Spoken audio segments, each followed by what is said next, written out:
Hi everyone, I'm Stephanie Panay. Welcome to another edition of Reflections on A Course in Miracles, and a very happy new year to all my listeners. Speaking of new year and time, with all that's going on in the world, things can seem a bit apocalyptic, and that reminded me of an essay I wrote called End Time. We'll be discussing wounds, healing, and how we approach our own death. The ancient Greeks in Socrates' time, they were concerned with what is it to live a good life? And this was also associated with what is it to live a good death? If you get one right, you will get the other right. In other words, if you approach life without fear, you'll approach your own death without fear, and vice versa. If you get to a stage where you can approach the idea of your own death without fear, you will be able to live life without fear. So let's get stuck into the essay. End Time. In 2014, the Sydney Opera House was host to author Janet Winterson as part of the Ideas at the House series. Jeanette's presentation began with a discussion of time.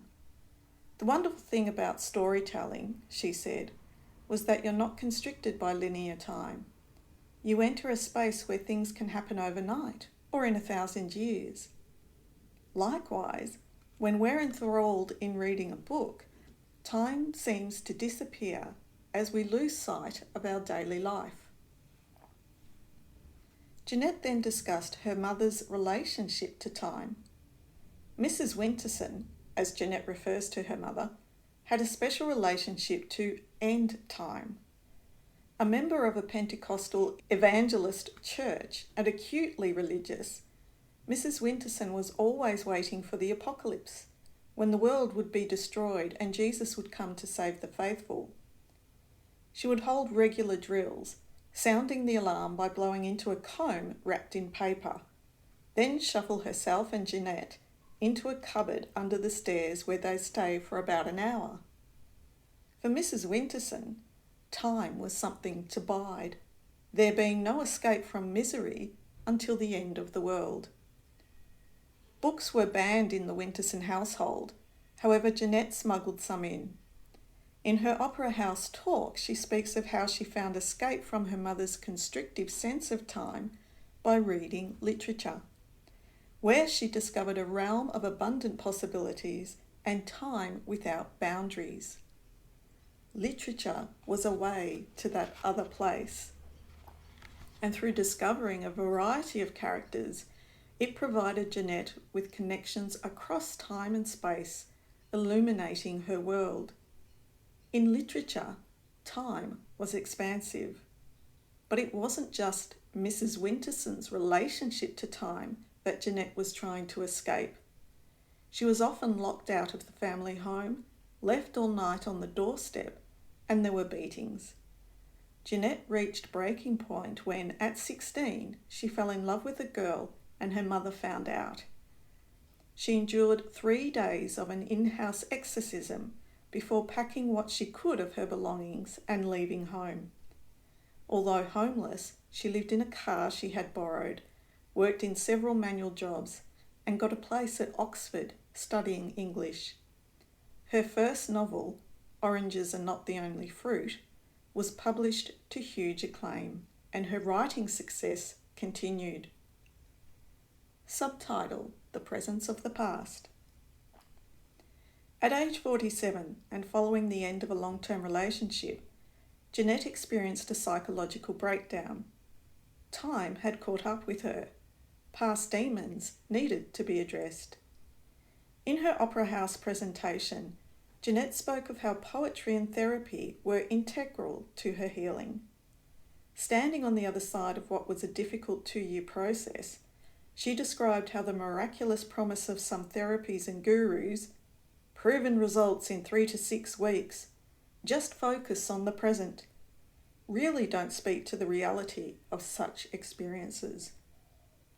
Wounds, Jeanette said, don't go away. The best we can hope for is that they're not infected anymore, poisoning our entire system. We can work with the damaged place, seeing it as a constant reminder of where we've been, what we've gone through, and what we've brought back with us. We are, she said, known by these wounds. They can become a place of strength and possibility. I see where Jeanette is coming from, that the promise of quick, easy solutions doesn't gel with the reality of the healing process or the healing experience. And I agree it is helpful to get to a place where we appreciate the wound for what we've learned through processing it.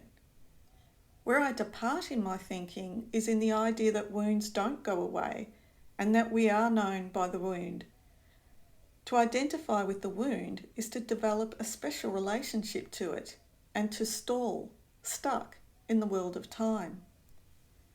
This is where I find the Course's message truly liberating. We need to process our wounds because our associated shame and guilt stand as barriers to the truth of our whole spiritual self. That there is such a self, a transcendent aspect that doesn't know of time, space, or wounds, is the crucial factor. Yet, somewhat perversely, we can be afraid to exchange our shame and guilt for the wholeness of ourself, because that would mean the end of our ego, the devil we know. This reminds me of an experience I had as a teenager, sitting on my own in the lounge room of the family home.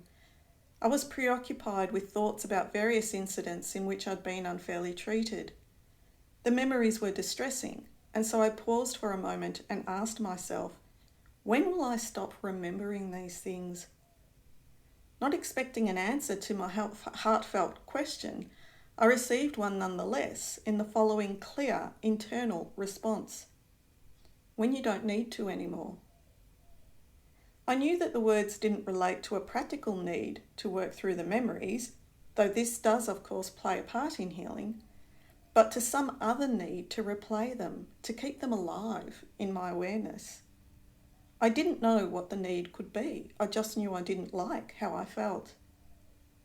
Many years later, I read the following passage from A Course in Miracles, elaborating on the internal message I'd received. Quote,